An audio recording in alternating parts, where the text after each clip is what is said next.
έτοιμος? Σ' ένιωσε έτσι? Πρώτη φορά ντύνομαι έτσι.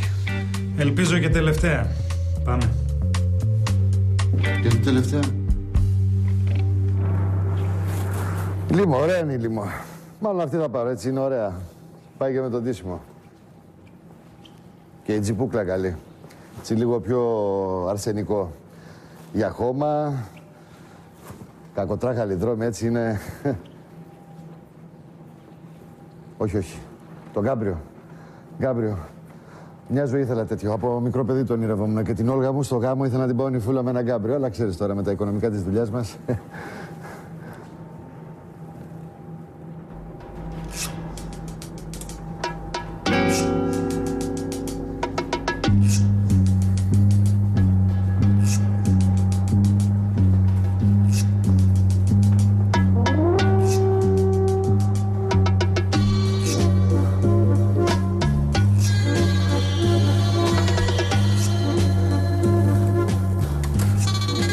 Αγάπη μου.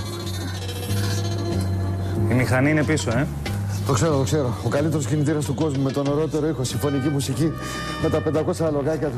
Και μπάκετ, Να μπορούσα κι εγώ μια φορά να βάλω τον κόλλο μου σε ένα τέτοιο μπάκετ, ωραία θα ήταν. Σε παρακαλώ, Φουντά, σε παρακαλώ. Αυτή θέλω, Φουντά, σε παρακαλώ πάρα πολύ. Θα είσαι ο καλύτερος μου φίλος, σε παρακαλώ. Θα σου είμαι υποχρεωμένος για πάντα. Σε παρακαλώ. Αστέρι, άκουσε με. Μια φορά σου τυχαίνει αυτό στη ζωή σου. Άσε με μια μέρα να ζήσω κι εγώ το παραμύθι, Άντε καλά. Τα κλειδιά είναι πάνω. Λοιπόν, πάρε αυτά για αρχή.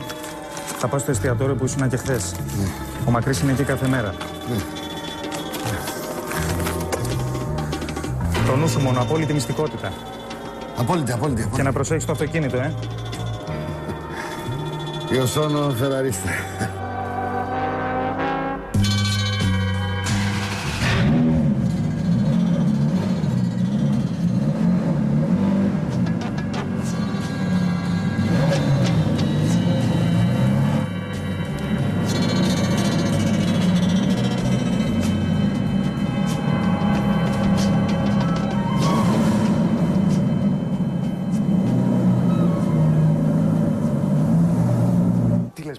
Τρελάθηκες. Ο Προκόπης διεφθαρμένος. Ο Πάκης να τα παίρνει.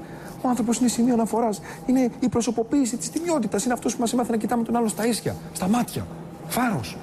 Εμένα νομίζω ότι μ' αρέσει που το λέω. Από χθες έχω ένα κόμπο στο στομάχι, δεν μπορώ να ανασάνω. Αλλά είμαστε φίλοι του και πρέπει να το βγάλουμε από τα σκάτα που έχει μπλέξει.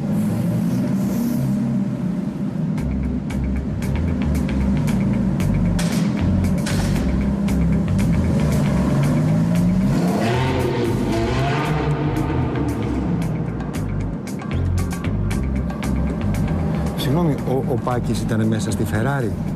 Γρήγορα να τον ακολουθήσουμε. Έχω το αμάξι πιο πέρα, έλα. Μην τρέχουμε μόνο.